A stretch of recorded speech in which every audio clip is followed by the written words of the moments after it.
But the subject of perfections, it's the 9th lecture of the course, is something which is a very important part of the culture of our temple, because it is like the standard or the benchmark which we use whenever we try to do good deeds in our lives. If you don't know Thai language, maybe you never heard the word parami or paramita before, which is the word from where we get the word perfections. But many people are confused about this word, because in the normal Thai language, the word parami, sometimes they translate it as influence or charisma or power, and it usually is applied to people who are very influential in society, to say this person has a lot of parami, and that's why they can influence big things to happen in society. And many Buddhist people in Thailand don't pause to think where these people got their parami from, as if they were born with them, or they suddenly fell out of the sky on top of them or something like that. But what we're going to look at today is really how we get these parami or paramita in the first place, and see how these are connected to the way in which even the Lord Buddha could come into being from someone who was a mundane person with faults like you or me, but who over the course of countless lifetimes worked at these perfections in a way that he changed the nature of himself to be someone who had the potential for enlightenment. So really it's a very key element, a very key piece of the jigsaw in understanding how Buddhism works, how any person who wishes to can follow in the footsteps of the Buddha to become enlightened in the future as well. I mentioned a little bit in the past already about doing good deeds. We already looked at not 10 perfections, but 10 ways of accruing merit, what we call punya kiriyawatu. But when we talk about simply performing merits, although of course merits are a good thing to do, but they are like one-off examples of doing something good. They're like someone who's doing good deeds like odd jobs. So maybe on a day when you feel like it, you're feeling charitable on a certain day, you might do something nice for someone, like a Boy Scout would do a good turn for someone else.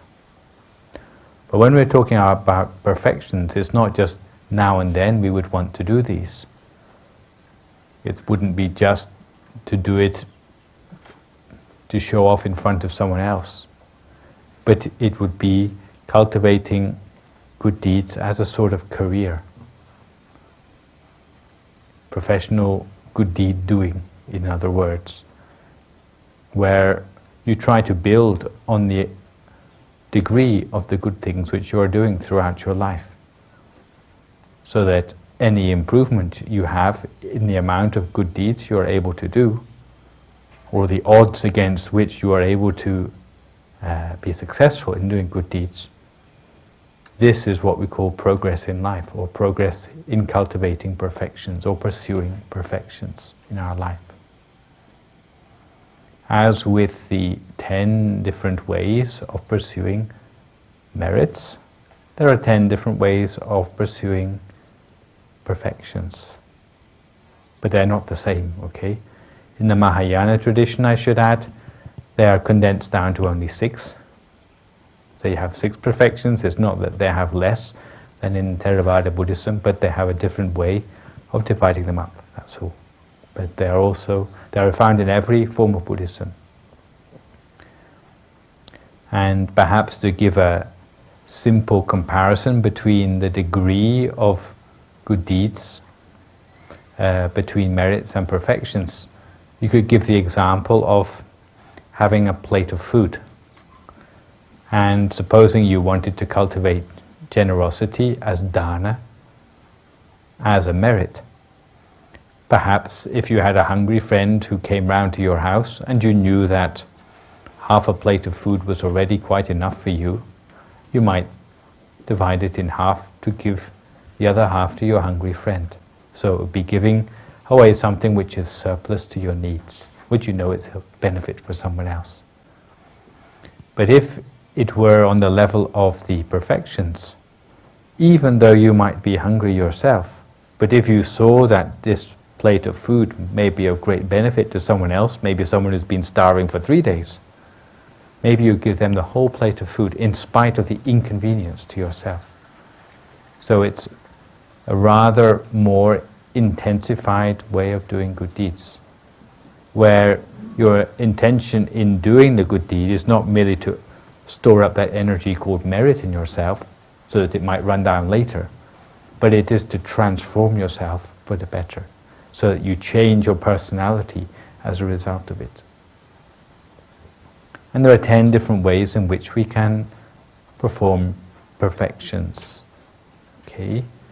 And what I have on this slide here, you don't have in your notes, so if anyone wants to write them down, you can do so. Maybe find a space on the back of your sheet. These are in fact derived from the same place in the scriptures that we take our cartoons of the Jataka stories. I think you've seen some of them already. Well, you saw them on the bus anyway. Yeah? And you remember what they're called?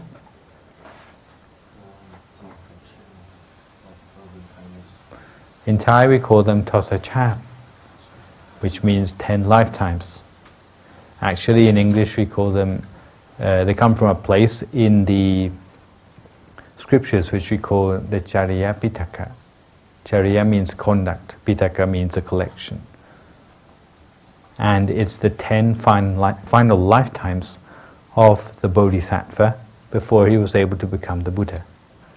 And traditionally speaking, these 10 lifetimes were the 10 lifetimes where he exemplified to the ultimate each of the 10 perfections.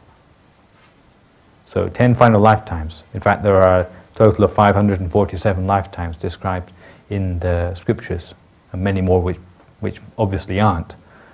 But the last 10 of these are supposed to be the ultimate examples of his ability to pursue these perfections. And taking from there, in a nutshell as it were, what each of the perfections is about, I've made this table. Okay. This comes from the work of our Vice Abbot. Let's see what we can do about the focus.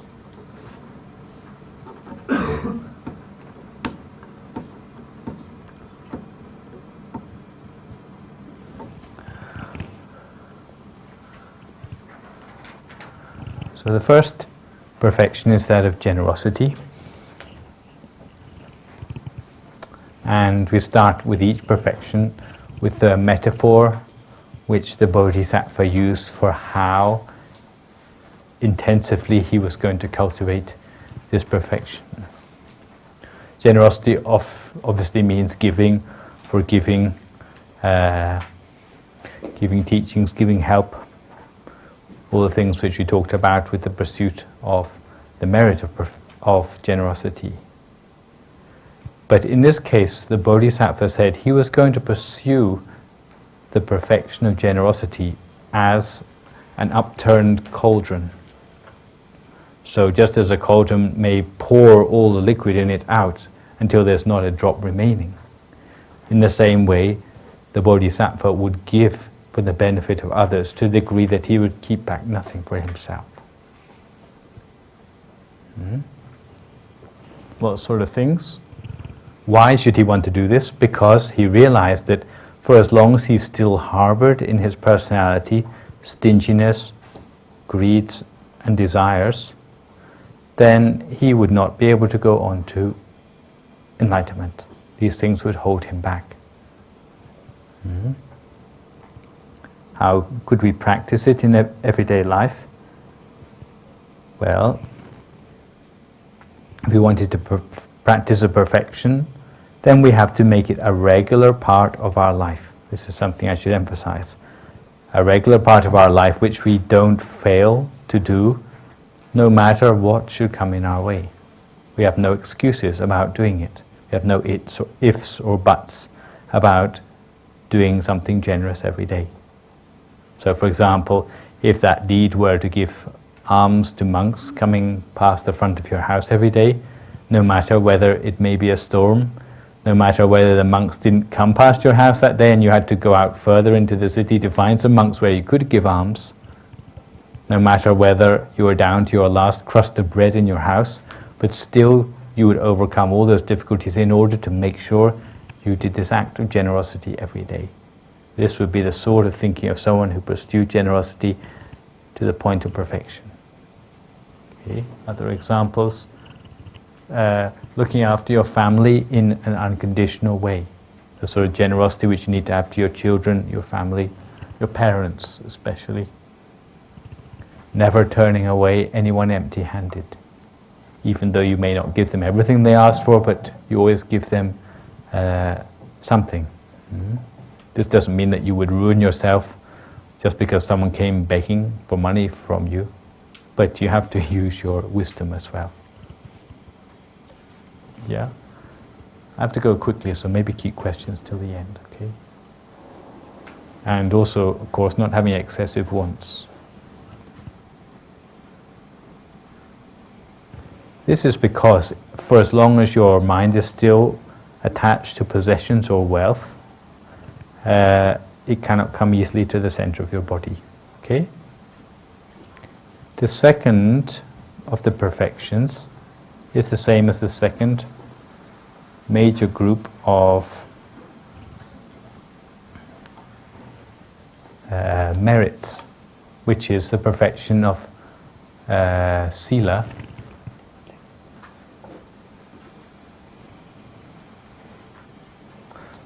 or self-discipline. Normally we think of it just as keeping the precepts. So you might think, well, no big deal. But maybe you never thought about the things which might come in your way of keeping the precepts properly. Supposing you had the choice whether to put your life on the line or not, rather than break a precept. Like the example I told of the hunter going into the forest and suddenly having a snake wrap itself around him. And he had to have the choice between breaking his precept or harming the snake. Breaking the precept and harming the snake, or looking after his own life. This would be the sort of realm where you are now entering upon the perfections of self-discipline rather than merely keeping the precepts so that you get lots of merit. The Buddha said that he would keep the perfection of self-discipline to the point that he could compare himself to a yak protecting its tail. Who's ever seen a yak apart from Sherpa? Yes, I know. No one else? What does a yak look like?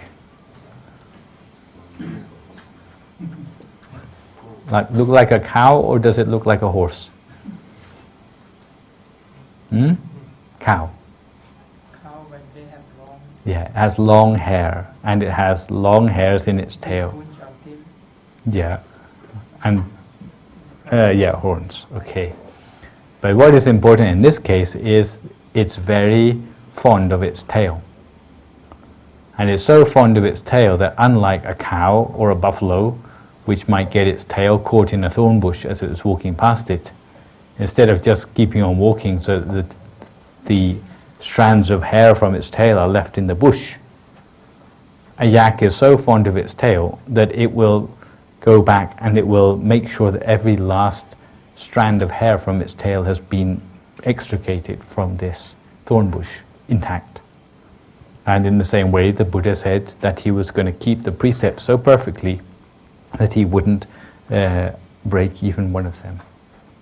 You must keep them intact the whole of the time. So obviously, Why should he want to do this? Because if he was going to go on to Buddhahood, he could not afford to harbor within his personality any repulsiveness of his body or speech. So you can see really it's not just about precepts, it's also about any forms of good manners, or any forms of things where you would bring yourself into conflict with others as a result of your heedlessness or carelessness. And our Vice Abbot often gives the example of people sleeping in the same dormitory together and one person not shutting the mosquito net door properly. Because of their lack of care, they cause suffering to the whole of the community. So this is the same principle as the perfection of self-discipline. The reason why we keep most of our precepts is to make sure that our community is harmonious and there are not petty things which crop up which will cause conflicts. And this becomes even more important if you are going into more fussy levels of society like aristocracy or royal families where your manners count more and more.